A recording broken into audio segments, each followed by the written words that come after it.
आप सोचिए 36 घंटे में 6 हिंदुओं को मार डाला गया। 36 घंटे में 6 हिंदुओं को मार डाला गया। कहानी सुनेंगे हैरान रह जाएंगे। घर की महिलाओं और बच्चों के सामने परिवार को गोलियों से भून दिया गया। पहचान पूछ पूछ कर मारा गया, आधार कार्ड देखकर मारा गया बताया जा रहा है। एक ही घर के बाप बेटे को खत्म कर दिया गया। महिलाओं को मारा पीटा, बाल खींचकर कमरे में बंद कर दिया। कुल 3 घरों में घुसकर ताबड़तोड़ फायरिंग। हिंदुओं को बताया जा रहा है कि 4 हिंदुओं को उसी वक्त खत्म कर दिया गया। यह सब कुछ हुआ कश्मीर के राजौरी में साल के पहले दिन। हैवान आतंकवादियों का उससे भी मन नहीं भरा ना, तो आज मारे गए पीड़ित हिंदुओं के घर के पास फिर से आईडी ब्लास्ट कर दिया। और जो बच्चे बच गए थे कल, आज उन्हें बम से उड़ा दिया। ये 2 तस्वीरें, कल फायरिंग आज ब्लास्ट। ये हैरान कर देने वाली खबर है। 36 घंटे में 6 हिंदू मार दिए गए। कल 4, आज 2 बच्चों को आज बम से उड़ा दिया गया। कल फायरिंग की गई 3 घरों में, ताबड़तोड़ फायरिंग। एक घर के बाप बेटे को मार दिया, परिवार वालों के सामने, महिलाओं के सामने। उनके पति उनको गोलियों से भून दिया गया। और जो बच्चे बच गए थे उनको आज बम से उड़ा दिया। आज आईडी ब्लास्ट हुआ है। कल फायरिंग, आज आईडी ब्लास्ट। जो बच्चे कल बच गए थे आतंकवादियों ने, उनको आज उड़ा दिया। 16 साल की एक बच्ची, एक मासूम बच्ची को भी नहीं बख्शा आतंकवादियों ने। 2 बच्चों को बम से उड़ा दिया।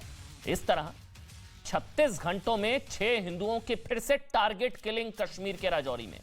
36 घंटे में 6 हिंदुओं की फिर से टारगेट किलिंग हुई है। और यह तस्वीर, पाकिस्तान का झंडा फिर जलाया गया। आज लोगों ने गुस्से में आकर, यह तस्वीर आप देख रहे हैं कश्मीर के राजौरी में।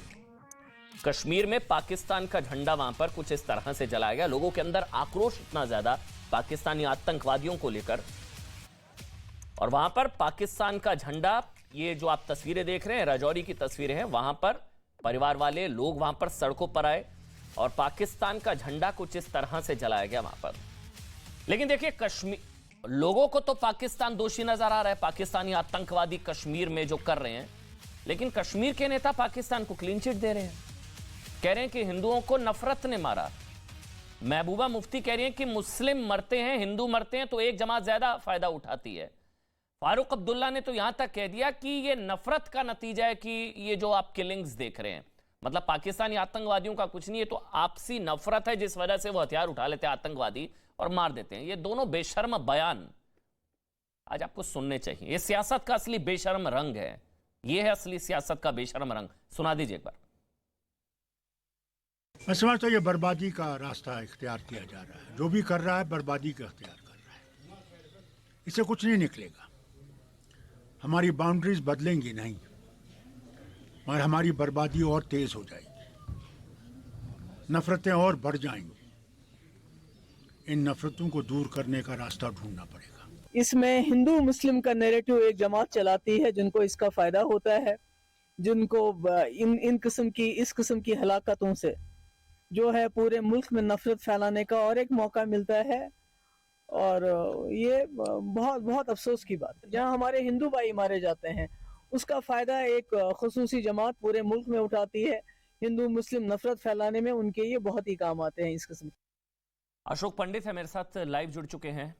कश्मीर की एक आवाज है, कश्मीरी पंडित हैं अशोक पंडित मेरे साथ हैं। ताजिम डार मेरे साथ हैं। पीडीपी का पक्ष रखने के लिए जनरल जीडी बख्शी साहब आपको नजर आ रहे हैं। जनरल बख्शी, बहुत बहुत स्वागत आपका। लेकिन पहले अशोक पंडित, सवाल कुछ नहीं है, मतलब मेरे को तो हर बार लगता है कि हर बार एक लिस्ट बनी हुई है, ये लोग टारगेट किलिंग करते हैं, हम लोग बैठते हैं, फिर चीखते हैं, गला फाड़ते हैं, नतीजा कुछ नहीं, फिर अगली किलिंग तक फिर शांत हो जाना। मेरे ख्याल से चलता रहेगा। और ये महबूबा मुफ्ती और फारूक अब्दुल्ला इनफैक्ट कह रहे हैं कि नफरत जब तक खत्म नहीं होगी, जब तक इंसाफ नहीं होगा, तब तक ये सब चलता रहेगा। अशोक पंडित। अमन जी देखिए, मैं फारूक अब्दुल्ला और महबूबा मुफ्ती और बाकी जो वहाँ की तंजीमें हैं, उनकी बातों में इंटरेस्टेड नहीं हूँ, क्योंकि ये वो लोग हैं जिन्होंने ये जहर कश्मीर में फैलाया। ये वो लोग हैं जिन्होंने अपनी दुकानें टेररिज्म के नाम पे वहाँ चलाई और करोड़ों रुपए कमाए। हमारी जानों पर खेलते, वहाँ के लोगों की जानों पर खेला है, कश्मीर को बर्बाद कर डाला इन लोगों ने। आज मैं आपके शो में आपके लोगों से जो बातें करना चाहता हूं या बोलना चाहता हूं, एक बहुत अंदर से पीड़ा है हम कश्मीरी पंडितों की और माइनॉरिटी कम्युनिटी जो कश्मीर में है, जो रहती है, चाहे वो डोगरा हो, चाहे वो सिख हो। आप कल की किलिंग्स के विजुअल्स जो लाशें पड़ी है ना रजौरी में, उस विजुअल्स को आप बंदामा मैसेकर के विजुअल्स के साथ मैच करिए, आप चलाइए अपने चैनल में। छत्तीस सिंहपुरा के मैसेकर के विजुअल्स को चलाइए, आपको कोई अंतर नजर नहीं आएगा, कोई फर्क नहीं आएगा हम समझ में। वैसे के वैसे विजुअल्स उस वक्त भी छत्तीस सिंहपुरा में जो टेररिस्ट आए थे, उन्होंने सिक्योरिटी फोर्सेस का यूनिफॉर्म पहना था और सिक्योरिटी फोर्सेस के यूनिफॉर्म पहन के अंदर घुसे, पूरा का पूरा गांव सिखों का मैसेकर कर दिया और बंदामा में भी ऐसे ही मैसेकर हुए। मैं ये पूछना चाहता हूं कि अगर कश्मीर में बदलाव है या कश्मीर में आपको लगता है कि बदलाव आया है, तो कश्मीरी हिंदुओं के लिए और बाकी हिंदुओं के लिए चीजें वैसी की वैसी हैं जो 1989-90 में थी और आज है। उसी तरह से धमकाना, उसी तरीके से मारना, उसी तरीके से रेप करना, उसी तरीके से घर में घुस घुस के मारना और आधार कार्ड चेक करके ये जानना कि ये हिंदू है इसलिए इसको मारो। हमारी मौतें, हमारी किलिंग्स, हमारा जो मैसेकर हुआ है, हमारा जो नरसंहार हुआ है, वो इसी बेसिस पे हुआ है कि हम हिंदू हैं। और होता क्या है, एक हफ्ते पहले हमारे एलजी साहब मनोज सिन्हा साहब कहते हैं कि ये धर्म के नाम पे नहीं मारे जा रहे हैं, यहां पर हर आदमी मारा जा रहा है। जब आज का एलजी ये मानने को तैयार नहीं है कि यह धर्म के नाम पर किलिंग्स नहीं है, तो हम जाएगा। पिछले 200 दिन से ज्यादा कश्मीरी हिंदू सड़कों पे चिल्ला रहा है, चीख रहा है कि हमको रिलोकेट करो। जम्मू में हमारी 5 महीने से तनख्वाहें बंद है। ये जेनोसाइड नहीं है तो क्या है? आप हमारी तरफ गवारा ही नहीं दे रहे, आप हमारी तरफ देख ही नहीं रहे। चिल्ला चिल्ला कर थक गए। परसों एक कश्मीरी पंडित मर गया क्योंकि उसकी किडनी फेल हो गई, उसके पास ट्रीटमेंट के पैसे नहीं थे, वो 5 महीने से उसको सैलरी नहीं मिली थी। तो ये अत्याचार हमारे पर हिंदुओं पे कौन कर रहा है? अमन जी, मैं आपसे पूछना चाह रहा हूं, मैं अपने लोगों से आज सवाल पूछना चाहता हूं क्योंकि मैं थक गया हूं। फारूक अब्दुल्ला, महबूबा मुफ्ती, पाकिस्तान, इनकी बातें को इनको धिक्कार करते। ये तो है ही चोर, ये तो है ही क्रिमिनल्स, ये तो है ही टेररिस्ट। मैं आज अपनी सरकार से पूछना चाहता हूं, अपने रूलर से पूछना चाहता हूं कि क्या सोचा है आपने हिंदुओं के बारे में? आप हमें प्रोटेक्ट करने के लिए नाकाम रहे। पिछले 6 महीने से हर महीने कोई ना कोई हिंदू मारा जाता है। उसके घर में घुस के मारते हैं, उसके दफ्तर में घुस के मारते हैं, उसके बाग में मारते हैं, सड़कों में मारते हैं, और आप उस हिंदी को बचा नहीं सकते। अशोक भाई, मुझे नहीं सुनना है। आपने इतना कंपेंसेशन दे दिया, नहीं चाहिए कंपेंसेशन हिंदू को, हमको जाने चाहिए, हमारी जाने बचाइए। कंपेंसेशन कहीं तेल लगाने नहीं चाहिए कंपेंसेशन। जनरल बख्शी, वो प्रेसिडेंट ताजिम भाई आ रहा हूं, एक कमेंट एक बार जनरल बख्शी का ले लूं क्योंकि आज सोल्यूशन की बात करनी चाहिए मेरे ख्याल से। आ रहा हूं अशोक भाई, आ रहा हूं, एक मिनट अशोक भाई, मुझे 1 मिनट दीजिए, मैं आ रहा हूं। जनरल बख्शी, हम लोग तो घर में घुसकर मारते हैं ना, इंडियन आर्मी, भारत सरकार, हम तो घर में घुसकर मारने वाले लोग हैं। ये आतंकी हिंदुओं के घरों में घुसकर मार रहे हैं। 36 घंटे में 6। जनरल बख्शी, क्या इलाज क्या है? कुछ परमानेंट सॉल्यूशन, सर्जरी क्या है? क्या कब तक ये लिस्ट लेकर बैठे रहेंगे हम लोग? जनरल बख्शी। अशोक भाई 1 मिनट आ रहा हूं, मुझे 1 मिनट दीजिए। जनरल बख्शी, देखिए मेरा कहना यह है कि बालाकोट की ये कितनी देर हो गई कि मतलब बालाकोट किया फुल स्टॉप। क्यों हमने जो पाकिस्तान को सीधा चेता दिया अशोक भाई, था 1 मिनट आ रहा हूं। तुम यहां एक भी कतरा खून का गिराओगे, तुम्हारी जगह जाके हम वहां पे तुमको 10 गुना ज्यादा खून देना पड़ेगा। और हिंदुओं का वहां पर बसना। अरे साहब एक minute sir, 1 minute. General Bakshi, मैं माफी चाहूंगा, वो भावुक हैं। 1 मिनट अशोक भाई, बसना बहुत ज्यादा इंपॉर्टेंट है। बिल्कुल, हमारी जाने जो है वो बचनी बहुत इंपॉर्टेंट है। बिल्कुल। तो ये अशोक भाई, ये जो चीजें हैं, मैं समझ रहा हूं अशोक भाई, मैं इसलिए सोल्यूशन की बात कर रहा हूं। छोड़िए महबूबा मुफ्ती, छोड़िए फारूक अब्दुल्ला, मैं सोल्यूशन की बात कर रहा हूं। 1 मिनट, मेरे ख्याल उन तक आवाज नहीं पहुंच रही है। 1 मिनट रुक जाइए अशोक भाई, 1 मिनट। जनरल बख्शी आप बोलिए, उनका ऑडियो बंद। 1 मिनट अशोक भाई, शायद आप तक कम्युनिकेशन नहीं है, मैं दोबारा से फोन मिलवा रहा हूं। 1 मिनट जनरल बख्शी आप बोलिए सर। General Bakshi please. अच्छा ठीक है। देखिए, मैं कहना ये चाहता हूं कि आपको समझ जाना चाहिए कि तमाम फसाद की जड़ पाकिस्तान में है। Yes. वहां पे एक नया आर्मी चीफ आया है, जनरल मुनीर खान। जनरल बाजवा जो था वो सीज फायर लाइन पे शांति चाहता था ताकि वो अफगानिस्तान में फेरबदल कर सके, तालिबान को वहां पे राज दिला सके, और हमने कोऑपरेट किया, हमने सीज फायर दे दिया कि साहब हमको चीन से निपटना है तो यहां सीज फायर ले लो। अरे साहब, एक तो हम टू फ्रंट की वॉर की बात करते हैं और फिर जहां आती है तो हम घुटने टेक के पाकिस्तान के सामने बैठ जाते हैं। अब जो मुनीर खान साहब है, उनकी पॉलिसी बिल्कुल क्लियर है। वो बाजवा की लाइन से बिल्कुल हटकर वो जानते हैं पाकिस्तान में केओस हो रहा है, पाकिस्तान में जो है इकोनॉमिक तबाही आ रही है, वहां पे तहरीक तालिबान पाकिस्तान हमले कर रहा है, बलूचिस्तान में वहां पे तकरीबन युद्ध स्तर पे कार्रवाई हो रही है। तो वो अपने लोगों का ध्यान बटाने का एकमात्र तरीका क्या है? धड़ाधड़ वो AK-47 भेज रहे हैं। पहले तो केवल ड्रोन्स आ रहे थे, अब तो वो 8-8, 12-12 AK-47 का जखीरा यहां पे वो पार करा रहे हैं लाइन ऑफ कंट्रोल के। उनका पूरा एफर्ट है कि वो जम्मू कश्मीर में और पंजाब में पूर्ण रूप से फिर आग लगाएं। और हम साहब अगर बैठ के यहां पे गांधीगिरी करते रहेंगे कि साहब बालाकोट की कितनी देर हुई है, कब तक इफेक्ट रहेगा बालाकोट का, कब तक इफेक्ट रहेगा उड़ी सर्जिकल स्ट्राइक का? आप पार हमला क्यों नहीं कर रहा है? अब हाथ पे हाथ बांध के क्यों बैठ गए हैं कि हम अपनी सीमा के अंदर ही लड़ेंगे? क्यों अपनी सीमा के अंदर लड़ेंगे? और बताइए, मुझे बताइए कि जम्मू कश्मीर में वादी में कितने कश्मीरी पंडित हैं? क्या मुसीबत है उनको प्रोटेक्ट करने में? आप हरेक के ऊपर 2 लगा दीजिए सिक्योरिटी गार्ड। नहीं, क्या कष्ट क्या है कि ये साहब हो ही नहीं सकता? वो जो टेररिस्ट हैं, मार के साहब, मुझे याद है जब मैं था जम्मू कश्मीर में 5000 आर्म टेररिस्ट थे और 60% पाकिस्तानी या अफगान थे। मार के आज 150 कर दिए हैं साहब। लेकिन ये 150 भी जो है फिराक देखते हैं, मौका देखते हैं, वार करते हैं, भाग लेते। ऐसों को तो साहब पकड़ के उनका नमूना बनाइए। कि मैं किश्तवाड़ में था, तकरीबन 3 साल किश्तवाड़ में मैं रहा हूं और वहां पे भी यही हो रहा था नरसंहार माइनॉरिटी कम्युनिटी का। तो फिर हमने कहा साहब हम जाके बचाएंगे नहीं, जिसने ये हरकत की है उसे ढूंढ निकालेंगे। और हमने फिर उनको जला के मारा। एक बार जला के मार दिए वो टेररिस्ट जिन्होंने ऐसे हत्याकांड किए थे। बूढ़ी औरतें, बच्चे, लड़कियां, उनको मारा था। टागुड़ गांव में 5,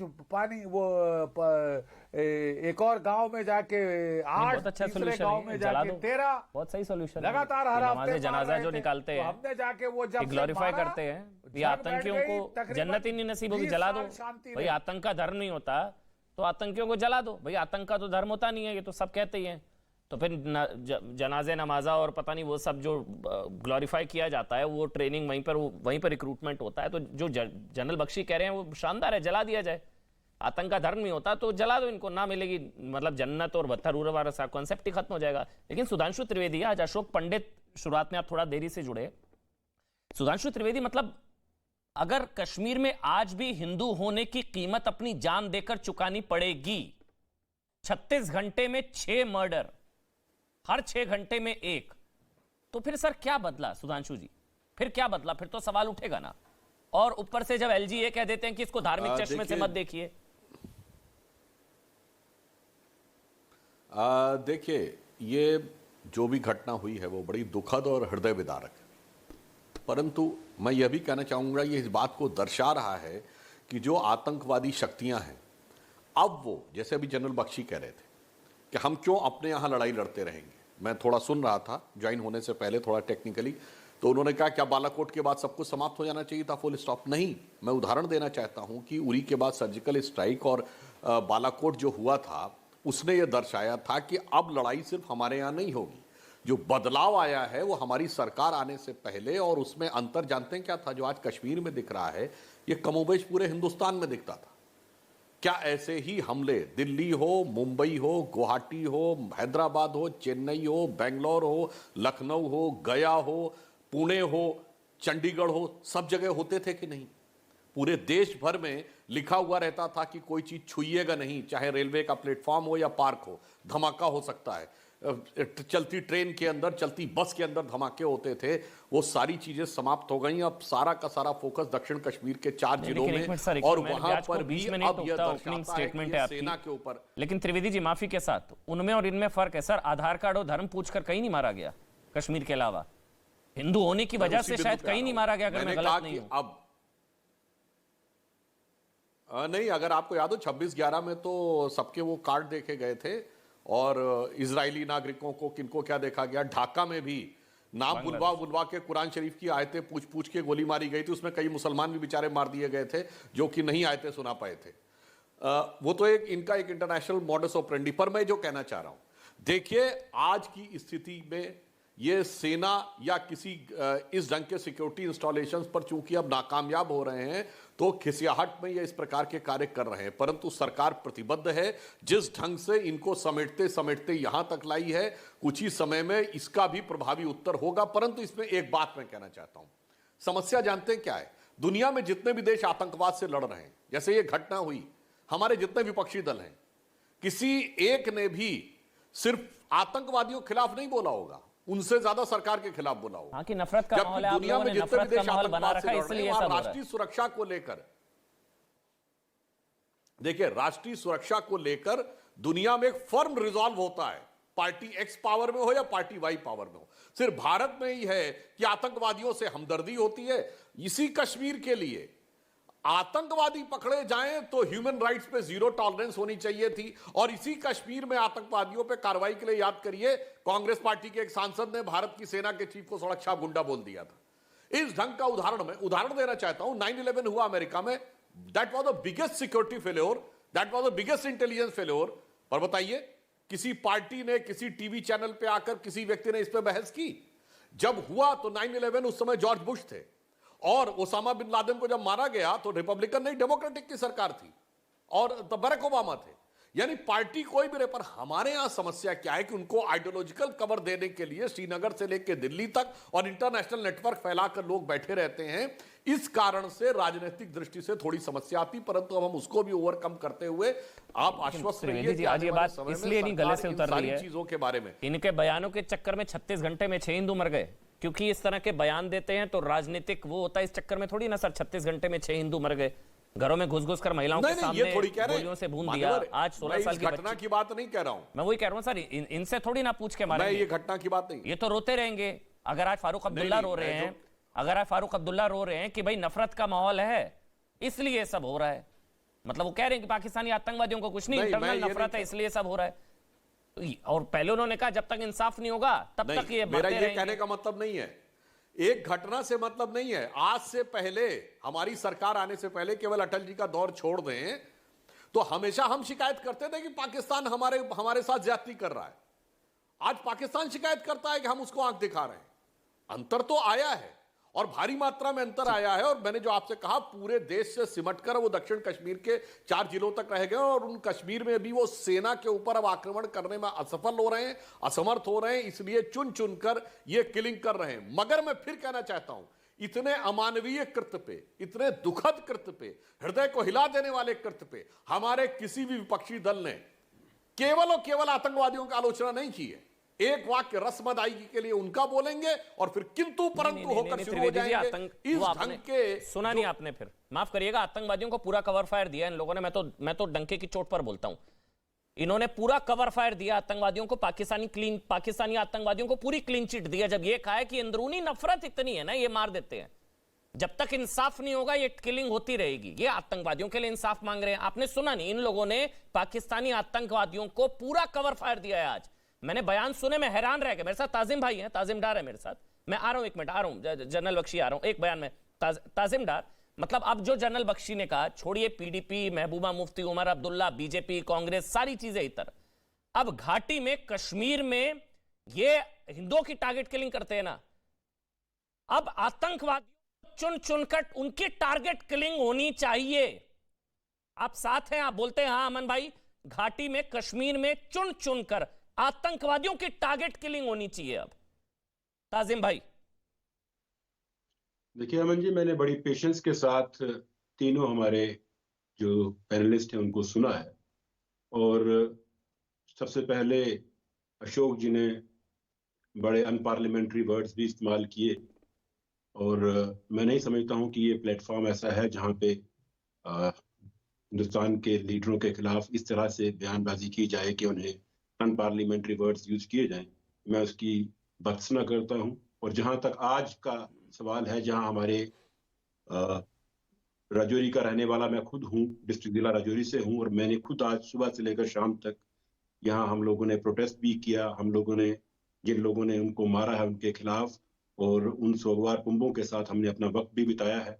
हम दिल से बहुत दुखी हैं, और उससे ज्यादा दुख आज इस डिस्कशन में बैठ के मुझे ये हो रहा है कि आप यहाँ पे तो तमाम लोग एक साथ हैं, हिंदू, मुस्लिम, सिख, ईसाई, तमाम लोग इस चीज को, इस दुख की घड़ी में एक साथ, एक कंधे से कंधा मिलाकर खड़े हैं। लेकिन आप लोग अपना नैरेटिव और अपना एजेंडा चलाने से नहीं चूक रहे। आप लोग फिर उसी तरह से फिर वही चीजें हिंदुस्तान में परोसने की कोशिश कर रहे हैं, जिससे नफरतें और बढ़ती रहें। अमन जी, आपको शायद पुंछ के सैला का वाकया याद नहीं, जहां 45, मैं नाम लेकर नहीं कहूंगा, मुस्लिम कम्युनिटी के लोगों को इन्हीं टेररिस्ट ने मार के गिरा दिया था। तो 45 लोग थे, वो एक ही घर के, पूरे का पूरा खानदान खत्म कर दिया था। एलजी साहब ने बड़ी अच्छी स्टेटमेंट दी पिछले दिनों की वहां पे हर एक सफर हो रहा है। कश्मीर में मुसलमान भी सफर हुआ, कश्मीरी पंडित हिंदू भी सफर हुए। इस हम जो अनरेस्ट इस जम्मू कश्मीर में हुआ है, हर आदमी यहाँ का रहने वाला आज रोज सफर हो रहा है। लेकिन पिछले 8 साल से किससे सफर हो रहे हैं? मिलिटेंसी से सफर हो रहे हैं, पाकिस्तानी आतंकवादियों से, अक्रॉस बॉर्डर टेररिज्म से सफर हो रहे हैं। इससे पूछने वाली बात क्या है? तो फिर घाटी में चुन चुनकर मारने का टाइम आ गया है। आप क्या आपको सुरक्षित रखने के लिए 8 साल बीजेपी को हुकूमत करते मरकज में हो गए हैं। 8 साल हो चुके हैं ना। तो आतंकियों की टारगेट किलिंग या घाटी में चुन चुनकर टारगेट किलिंग का टाइम आ गया है। खत्म करे। आज किसने रोका है आपको? पिछले 8 साल से जो आप तो इनके पास हुकूमत है ना, हमारी छाती में गोलियां क्यों चल रही हैं? वो हिंदू है, मुस्लिम है, सिख है, कोई भी हो। को कश्मीर में पैदा किसने किया? आप जैसे लोगों ने किया, जिन लोगों ने आज खत्म करने की कोशिश कर रहे हैं। तुम जैसे लोगों ने यहाँ तबाह किया है कश्मीर में। तुम जैसे लोगों ने तबाह किया है। गिलानी तुम जैसे लोगों ने तबाह किया है। कॉन्फ्रेंस किसने पेश किया? जो कम्युनिस्ट लोग बैठे हुए हैं यहाँ पे कश्मीर में, कौन था? तुम जैसे लोगों ने तबाह किया राज किसका था? तुम जैसे लोग जो बाहर आग लगाने की कोशिश करते हैं। जिसने तबाह किया, अब तो आबाद करने का टाइम आ गया ना। मैं आपसे पूछ रहा हूँ, अब आ गया ना टारगेट किलिंग का टाइम। फिर नहीं रोएंगे ना? मानवाधिकार का रोना है, बच्चे को मार दिया, वो तो टॉफी लेने गया था, ये करने गया था, वो करने गया था। अमन जी, चुन चुनकर मारने का टाइम आ गया है ना। अगर आप मुझे बोलने का मौका देंगे मैं बोलूं। मैं बड़ा भावुक हूं आज, मुझे बोलने दीजिए। अगर आप मुझे बोलने का मौका देंगे मैं प्रोग्राम में रहूंगा, अगर नहीं देंगे मैं प्रोग्राम छोड़ दूंगा। अरे 2 मिनट बोला है ना आपने, अब आपसे सवाल ना लूं क्या? सवाल ना लूं क्या आपसे? मरकजी हुकूमत के पास, मरकजी जिस तरह जनरल गिरीश बख्शी ने कहा है, अगर मरकज ने एक किया है यहाँ पे शांति लाने के लिए, जो बेस्ट पॉसिबल वे उनके पास है वो अपनाए। हमें जम्मू कश्मीर के लोगों को शांति दे। हमें जो कोई भी लोग ये कर रहे हैं, बेगुनाहों का कत्लेआम कर रहे हैं, उन लोगों का बिल्कुल, उन लोगों के खिलाफ कार्रवाई आप किस पार्टी का पक्ष रख रहे हैं? कौन रोकता है आपको? आप किस पार्टी? पीडीपी का, महबूबा मुफ्ती का?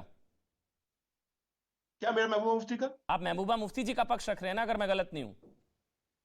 मैं एक आम आदमी की पीडीपी के प्रवक्ता है ना, बयान कर रहा हूं आपसे। आप क्योंकि शांति की बातें कर रहे हैं इसलिए कंफर्म कर रहा था मैं। आप यहाँ क्योंकि आपकी नेता ने कहा था ना, खून की नदियां बहेंगी, तिरंगा उठाने वाला नहीं मिलेगा, वही हो रहा है इस समय। मैं इसलिए बस कंफर्म कर रहा था। लड़ाने की कोशिश मत कीजिए। नहीं सर, हाँ मैं लड़ाऊंगा, मैं तो आतंकवादियों से लड़ाऊंगा, मैं तो पाकिस्तानी आतंकवादियों से लड़ाऊंगा ना भाई, मैं तो लड़ाऊंगा। आपकी नेता ने कहा था ना, खून की नदियां बहेंगी, कोई तिरंगा उठाने वाला नहीं मिलेगा। आज बड़ी शांति की बातें कर रहे हैं आप। बोलने से पहले सोचना चाहिए था ना सर, बोलने से पहले सोचना चाहिए था ना। क्यों बोला था खून की नदियां बहेंगी? कैसे लोगों की वजह से? अच्छा हम जा, पाकिस्तान का कोई दोष नहीं है भाई, अमन चोपड़ा का दोष है। पाकिस्तान का कोई दोष नहीं है, पाकिस्तानी आतंकवादियों का कोई दोष नहीं है, कोई दोष नहीं है पाकिस्तानी आतंकवादियों का, ना पाकिस्तान का दोष है। ये अंदरूनी नफरत है, ये अंदरूनी प्रॉब्लम है, उसको क्लीन चिट दे दीजिए आप। पाकिस्तान यही बयान कोट करता है कि देखिए हम लोग जिम्मेदार हैं, पाकिस्तानी आतंकवादियों का कोई लेना देना नहीं है इसमें। यही आज फारूक अब्दुल्ला ने कहा कि नफरत की वजह से हो रहा है ये सब, अंदरूनी नफरत। ताजिमदार सीधा बोलिए, पाकिस्तानी आतंकवादियों की वजह से हो रहा है। मैं छोटा सा ब्रेक ले रहा हूं, इरफान हाफिज जोन भी है, छोटा सा ब्रेक की मजबूरी, छोटा सा ब्रेक, तुरंत हाजिर होंगे, छोटा सा ब्रेक।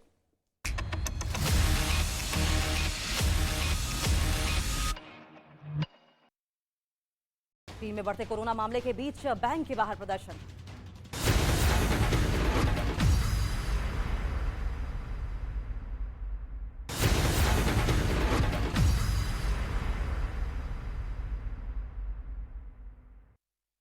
और आइए देश और दुनिया की तमाम खबरों के लिए देखते हैं धमाकेदार 50। जम्मू कश्मीर के राजौरी में आईडी ब्लास्ट, 5 साल के एक बच्चे की मौत, घायलों का अस्पताल में चल रहा है इलाज। सेना कर रही है आतंकियों की तलाश।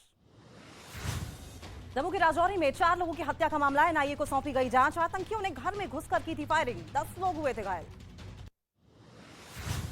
पंजाब के गुरदासपुर में एक बार फिर पाकिस्तान की साजिश, बीएसएफ की कमालपुर पोस्ट के पास दिखाई दिया पाकिस्तानी ड्रोन, फायरिंग के बाद वापस लौटा। ग्रेटर नोएडा वेस्ट में यूपीएसटीएफ और बदमाशों के बीच मुठभेड़ में 1 लाख रुपए का इनामी बदमाश कपिल मारा गया। कपिल के खिलाफ करीब 35 मुकदमे दर्ज। उत्तर प्रदेश के बरेली में पुलिस और बदमाशों के बीच मुठभेड़, 25,000 का इनामी बदमाश मुठभेड़ के बाद गिरफ्तार, बदमाश से हथियार भी बरामद। उत्तर प्रदेश के हरदोई में शहर कोतवाली इंस्पेक्टर पर गंभीर आरोप, सड़क जाम करने के दौरान मृतक के परिजनों को जड़ा थप्पड़, सोशल मीडिया पर वीडियो वायरल। दिल्ली के कंझावला में लड़की से दरिंदगी, लड़की की स्कूटी को टक्कर मारने के बाद करीब 4 किलोमीटर तक घसीटा गया, लड़की की मौत, 5 आरोपी गिरफ्तार। दिल्ली के कंझावला कांड से जुड़ा एक और सीसीटीवी फुटेज आया सामने, सुल्तानपुरी से कंझावला के रास्ते पर यू टर्न लेती दिखी कार, आरोपियों की कार के नीचे नजर आई लड़की। दिल्ली के कंझावला केस में मृतक लड़की की मां का आरोप, साजिश के तहत की गई हत्या, अभी तक नहीं मिला फोन, सुबह 7 बजे पुलिस ने दी थी कार हादसे की जानकारी। दिल्ली के कंझावला केस में कार का पीछा करने वाले आदमी के लिए सुरक्षा की मांग, गांव के लोगों ने जताई अनहोनी की आशंका, बोले कुछ भी कर सकते हैं आरोपी। मध्य प्रदेश के अनूपपुर में कोतमा से विधायक सुनील सर्राफ का एक वीडियो वायरल, जिसमें वो हवा में गोली चलाते दिख रहे हैं। एक्टर तुनिशा शर्मा की मौत के मामले में आरोपी शहजान खान के परिवार ने की प्रेस कॉन्फ्रेंस, तुनिशा के परिवार ने आरोपों को बताया बेबुनियाद। शहजान के परिवार का दावा, तुनिशा और शहजान अच्छे दोस्त थे, लव जिहाद के आरोपों को भी नकारा। हरियाणा के यमुनानगर में 2 पक्षों में मामूली विवाद के बाद फायरिंग, 2 लोगों को गोली लगी, गोली लगने से हुए घायल, पुलिस मामले की जांच में जुटी। हरियाणा के गुरुग्राम से हैरान कर देने वाला वीडियो आया सामने, वहां जूते बनाने वाली एक फैक्ट्री में आग लग गई, आग लगने की वजह से लाखों का सामान जलकर राख। महाराष्ट्र के सोलापुर में पटाखा बनाने वाली एक फैक्ट्री में अचानक आग लगी, पटाखा फैक्ट्री में आग लगने की वजह से हुआ धमाका, फायर ब्रिगेड ने आग को बुझाया। मध्य प्रदेश के रीवा में एक दुकान में आग लग गई, आग लगने की खबर सामने आने के बाद इलाके में हड़कंप मच गया, फायर ब्रिगेड ने आग को बुझाया। जयपुर के सामोद की पहाड़ियों में लगी आग, करीब आधा किलोमीटर तक फैली आग, वन विभाग और फायर ब्रिगेड की टीम आग बुझाने में जुटी। मध्य प्रदेश के जबलपुर से हैरान कर देने वाला एक वीडियो आया सामने, वहां कुछ छात्र एक लड़के पर लात घूंसे बरसाते दिखे, ये घटना 1 हफ्ते पहले की बताई जा रही है। हरियाणा की गुरुग्राम से हैरान कर देने वाला एक वीडियो आया सामने, वहां कुछ बदमाशों ने एक दुकानदार की पीट कर हत्या कर दी, ये पूरी घटना वहां लगे सीसीटीवी कैमरे में रिकॉर्ड हुई। बिहार के वैशाली में सड़क हादसे का सीसीटीवी वीडियो आया सामने, गाड़ी को पीछे करने के दौरान हुआ हादसा, हादसे के बाद मची अफरा-तफरी।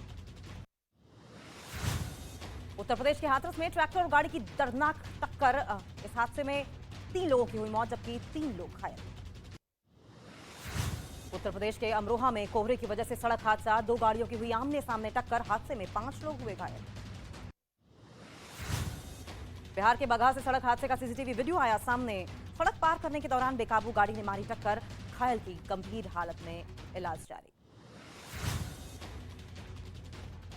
झारखंड के कोडरमा में नए साल का जश्न मनाने जा रही गाड़ी पलटी, हादसे में 3 की मौत, गाड़ी का ड्राइवर घायल, कुछ लड़के गाड़ी पर म्यूजिक सिस्टम लगाकर जश्न मनाते डैम से कांको जा रहे थे। उत्तर प्रदेश के सहारनपुर में एटीएस के हाथ बड़ी सफलता लगी है, वीडियो दिखाकर लड़कों को आतंकवादी संगठन से जोड़ने की कोशिश करने वाले आतंकी अजहरुद्दीन पकड़ा गया। गुजरात के राजकोट में जैन समाज की रैली, झारखंड के सम्मेद शिखर की पवित्रता सुनिश्चित करने की मांग पर प्रदर्शन। उत्तर प्रदेश के अमरोहा में 8वीं की छात्रा की मौत, बाद में पेड़ से लटका मिला शव, मवेशियों के लिए चारा लेने घर से निकली थी लड़की, पुलिस कर रही है जांच। कर्नाटक के बेलगावी में लोगों ने सड़क को किया जाम, सड़क हादसे में मारे गए छात्र के विरोध में किया गया जाम। राजस्थान के पाली में सूर्य नगरी इलाके में एक्सप्रेस के 13 डिब्बे पटरी से उतर गए, हादसे में 21 लोगों की घायल होने की जानकारी आई सामने, हादसे के बाद रेलवे, पुलिस और प्रशासन जांच में जुटी। और ठंड और कोहरे ने लगातार बढ़ाई है मुसीबत, पारा लुढ़क कर नीचे पहुंचा, लोगों को हो रही है परेशानी।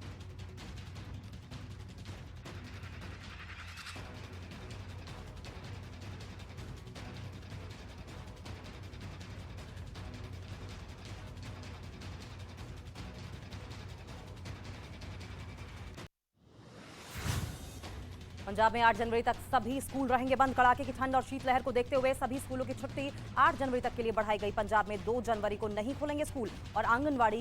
केंद्र सरकार ने सर्दियों की छुट्टियां कर दी हैं। 8 जनवरी तक बढ़ाई गई छुट्टी। लखनऊ में स्कूलों का भी समय बदला गया, छुट्टी घोषित कर दी गई है। लखनऊ में भी पारा माइनस में पहुंचने से बड़ी ठंड। बढ़ती ठंड को देखते हुए लखनऊ प्रशासन का बड़ा कदम। पहली से 8वीं क्लास तक स्कूलों का बदला गया समय। सुबह 10 बजे से दोपहर 2 बजे तक लगेंगी क्लासेस।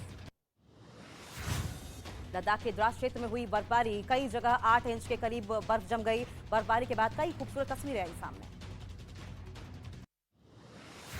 जम्मू कश्मीर के डोडा में घायल तेंदुआ मिला। वन विभाग की टीम ने तेंदुए को बचाया। वन अधिकारी ने कहा कि इलाज के बाद इसको चिड़ियाघर में पहुंचाया जाए।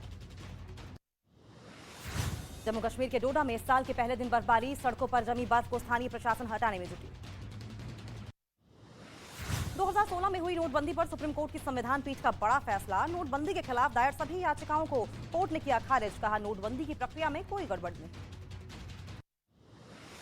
प्रदूषण मुक्त दिल्ली की ओर से केजरीवाल सरकार ने बढ़ाया एक और कदम। अरविंद केजरीवाल ने 50 नई इलेक्ट्रिक बसों की शुरुआत की। कोरोना के बढ़ते मामले पर उत्तर प्रदेश सरकार ने जताई चिंता। सीएम योगी आदित्यनाथ ने अधिकारियों के साथ की बैठक। केंद्र सरकार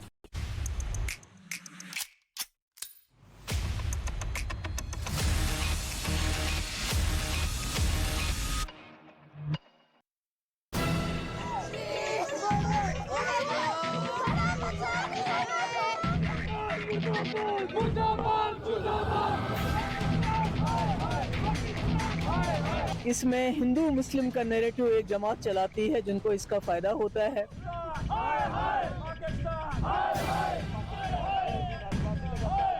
क्योंकि जहाँ से ये आ रहे हैं, जब तक उन लोगों के हुकूमत से बात नहीं की जाए, कोई रास्ता नहीं इख्तियार किया जाए, बंद नहीं होगा।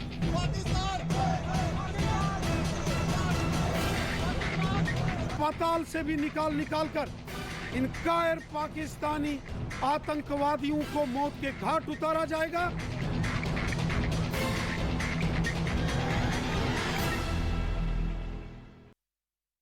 आप सोचिए 36 घंटे में 6 हिंदुओं की टारगेट किलिंग हुई है और फारूक अब्दुल्ला वो ये कह रहे हैं कि पूरे देश में जिस तरह की नफरत फैलाई जा रही है ये उसी का नतीजा है।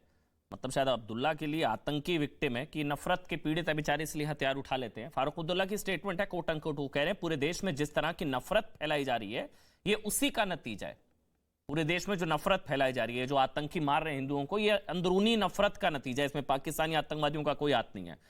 महबूबा मुफ्ती को गोडसे याद आ रहे हैं। वो ये कह रही हैं कि इस घटना की निंदा करते हैं। गांधी जवाहरलाल नेहरू ने इसे सेकुलर देश बनाया और बात है कि इसे गोडसे का मुल्क बना रहे हैं। पता नहीं गोडसे कहां से याद आ गया महबूबा मुफ्ती को। एक बार दोनों का बयान सुना दीजिए, जो हैरान कर देने वाला बयान है। जो महबूबा मुफ्ती ने, उनको गोडसे याद आ रहे हैं। पाकिस्तानी आतंकवादियों को कोसने का दिन है, लेकिन उन्हें कह रहे हैं कि गोडसे का मुल्क बना रहे हैं। अंदरूनी ही वजह है ये जितना कुछ हो रहा है, इसमें पाकिस्तानी आतंकवादियों का कोई हाथ नहीं। एक बार सुना दीजिए दोनों का बयान, फिर डिबेट शुरू करेंगे। मैं समझता हूं ये बर्बादी का रास्ता इख्तियार किया जा रहा है। जो भी कर रहा है बर्बादी का इख्तियार कर रहा है। इससे कुछ नहीं निकलेगा।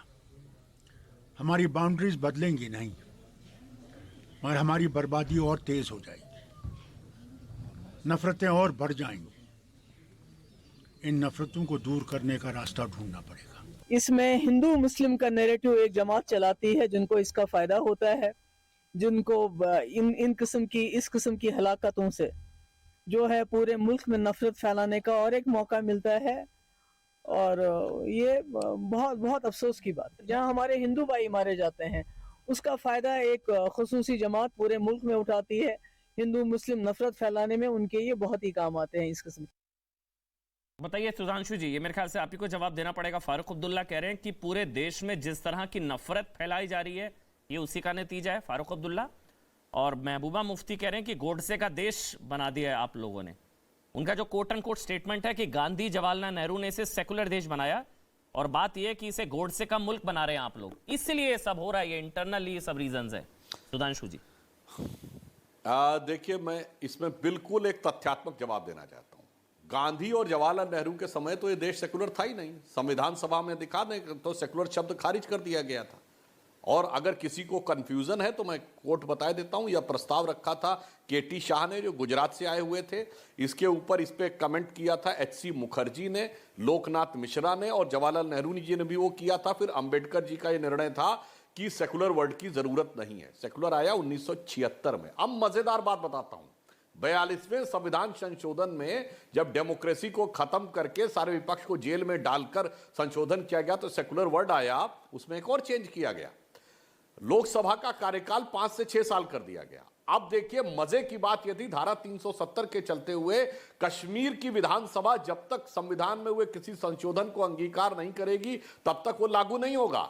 कश्मीर ने क्या किया, 6 साल वाला तो ले लिया मगर प्रीएम्बल ऑफ द कॉन्स्टिट्यूशन के सेकुलर को एडॉप्ट किया ही नहीं। तो सिर्फ भारत में एकमात्र राज्य कश्मीर था जो कॉन्स्टिट्यूशनली सेकुलर नहीं था। वो सेकुलर हुआ अगस्त 2019 को। तो जब तक महबूबा मुफ्ती और फारूक अब्दुल्ला जैसे नेताओं की दौरे हुकूमत रही तब तक 1976 के बाद भी Kashmir constitutionally non secular state था।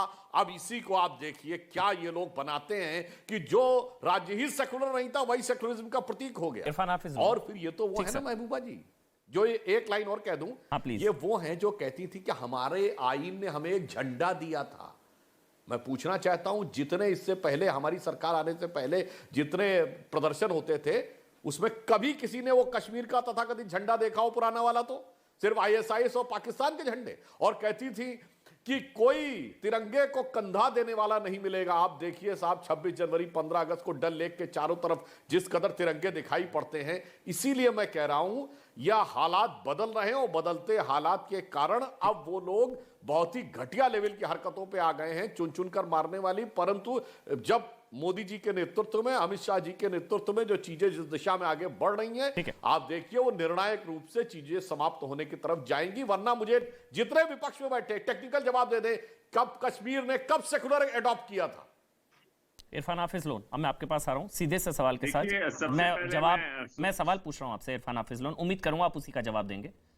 आपको क्या लगता है ये टारगेट किलिंग्स इरफान हाफिज लोन पाकिस्तानी आतंकवादियों की वजह से है या अंदरूनी नफरत, अंदरूनी राजनीति और अंदरूनी वजहें हैं इसकी?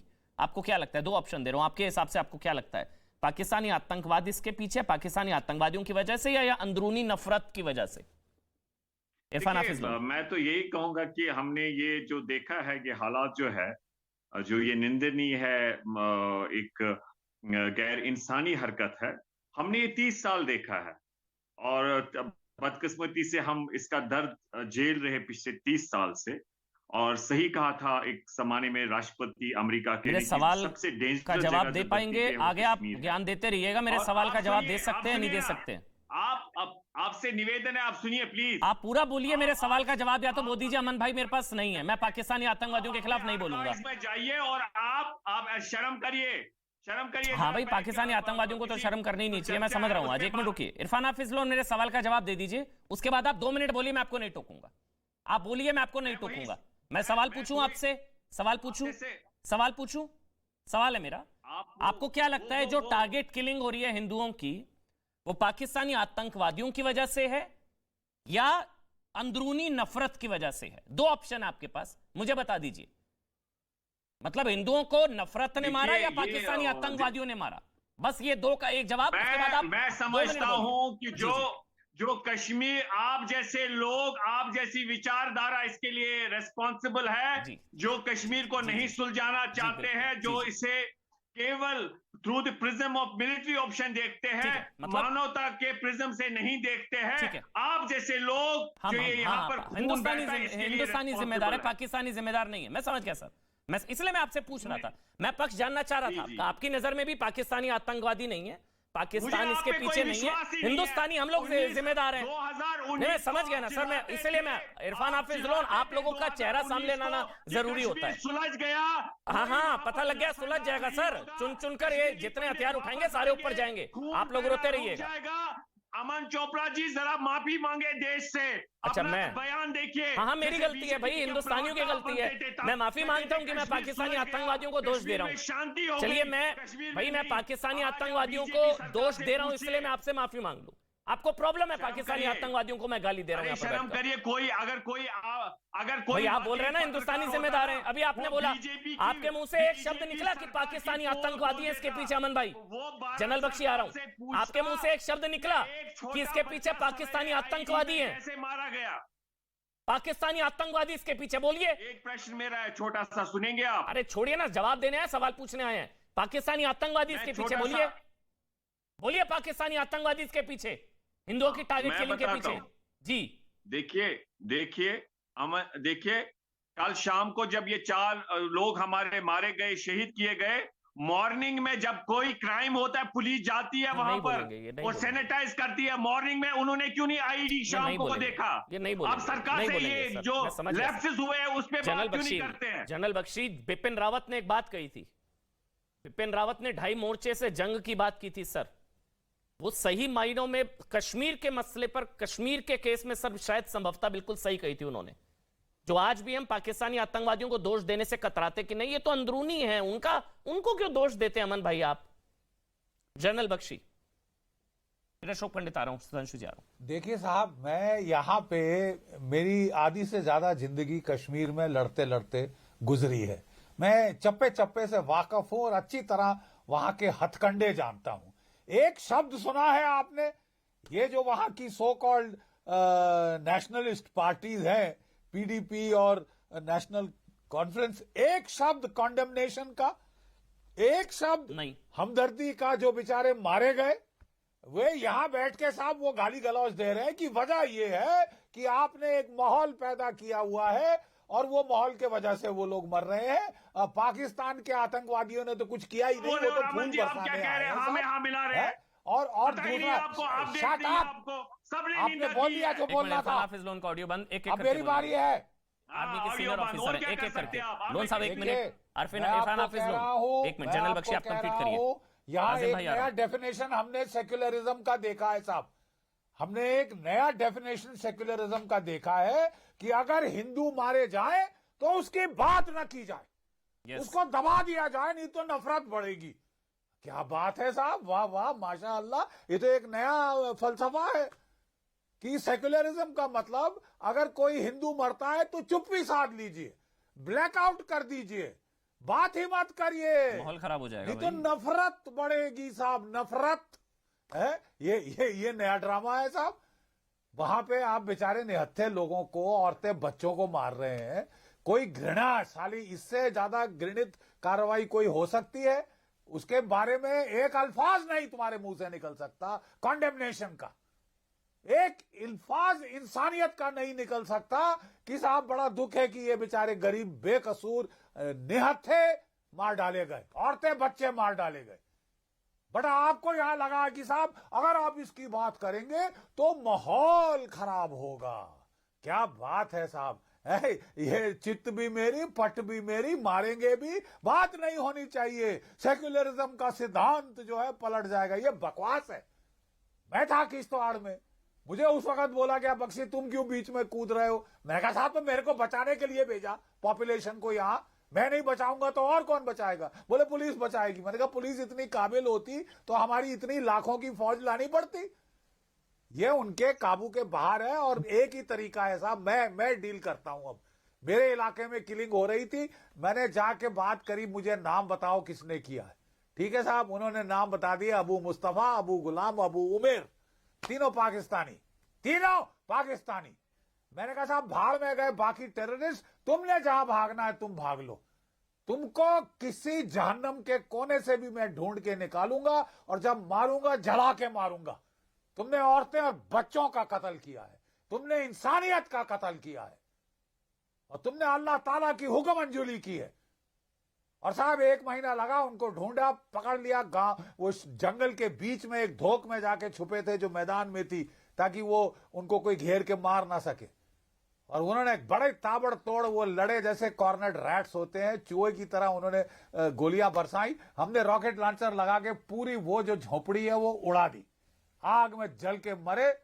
और उसकी फोटो मैंने जाके दिखा दी गांव में जहां हत्याकांड हुआ था। साहब वहां 30 साल शांति रही उसके बाद। बहुत बढ़िया, ये है तरीका। जला दो,